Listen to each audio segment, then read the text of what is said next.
Let's go now with Karam. He says, I'm Jacopo Caramelli, a 22-year-old artist from Italy who just graduated from a 3D art school in Florence. Oh man, Florence is such a beautiful place.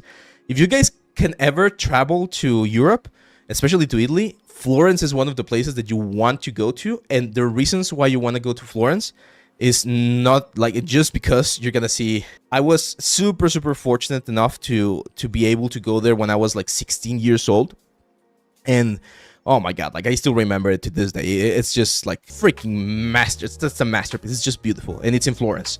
So I mean, dude, if you're in Florence, you should go there every single day just to watch that freaking statue. Okay, so it says my focus is on photorealistic rendering characters. I'm obviously still studying both of these things, but I'd love to have an expert feedback and to widen my network. So here I am.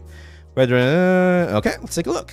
So similar to what we saw on the last portfolio, Jacopo, as we keep moving forward, there are going to be certain pieces in our portfolio that might not cut it anymore. This is one of those. I don't think this is really a strong portfolio piece. I understand you did this 2 years ago, and you were probably very proud when you did this, and you should be, right? Because whenever we create something, we're always happy with the result.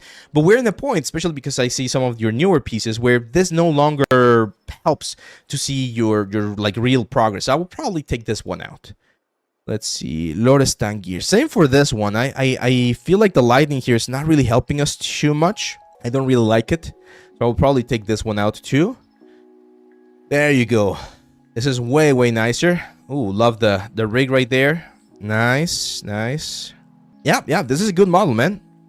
I like this one. Now, one of the things that we need to see, there we go, some breakdowns. Wireframes. We need wireframes. I can see that you're using Marmoset for this, so if you can include a Marmoset viewer file on this one, that would be great, so that we can appreciate more of the details. But wireframes are going to be one of the most important things that we need to see on this one. Another thing, and this is very important, Jacopo, you need to be very careful about what we use here for our thumbnail. I know it sounds very stupid, but here, let me show you an example of how this can change. So this is your portfolio right now. And unfortunately, when I look at this thing, I'm not exactly sure what it is. I know it's some sort of like sci-fi-ish mechanical, like hard surface thing, but I'm not exactly sure what it is. What would I recommend instead? Well, you always want your thumbnail to be as clear as possible. So personally, I would probably go for either something like this side view, or even something like this. Of course, you're not going to be able to see everything, right? But you can probably imagine how having this thing right around here, right? Again, I would probably just go with a side view of the element, maybe a side view and a top view or something, so that we had this thing right here and another thing right here, because otherwise it's a little bit difficult to see what it is, and people might not click on it, which is quite the bad thing for our portfolio. Christine Miliotti, I think you nailed the likeness quite a bit, man. You got really close. Like I could definitely tell it's her. What are you using here? XGen. Okay, so we're going for realistic. One of the things that I notice is that the skin definitely looks a little bit too glossy, like too oily.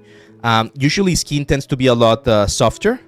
Don't do animation. That's the great advice that I can give you. Don't do animation if you don't know how to do animation, because this looks so robotic, right? It looks like just like a marionette or something. So just keep with the just the steels pretty much.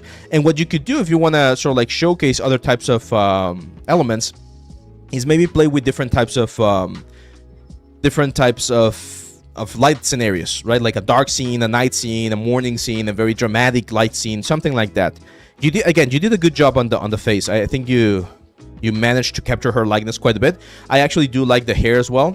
That looks nice.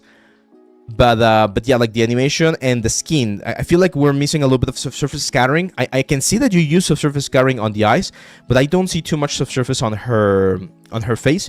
And again, it does look a little bit oily for my particular taste. So I would probably just like reduce the roughness of the skin a little bit more. Is she Tracy? I think she is Tracy. I don't know. I did not see. Sorry. How I Met Your Mother. But yeah, good stuff, man. Good stuff. You need more pieces. That's the next advice that I would give, because you're gonna take this two out, right? Because they're not as good as this two right here. So once you take this two out, you're just gonna be left with two. That's a very common question that I get asked: is how many pieces should my portfolio have? it really depends. I've seen amazing portfolios with just like one piece or two pieces, and I've seen like really bad portfolios with like 40 or 50 pieces. So it's not a matter of number, it's a matter of quality. If one piece can showcase like your best like thing, then one piece is more than enough. But usually a good sort of like rule of thumb, 4 or 5 pieces when you're just graduating. It's a good amount. As you keep working and as you keep doing more and more stuff, of course your portfolio is going to increase.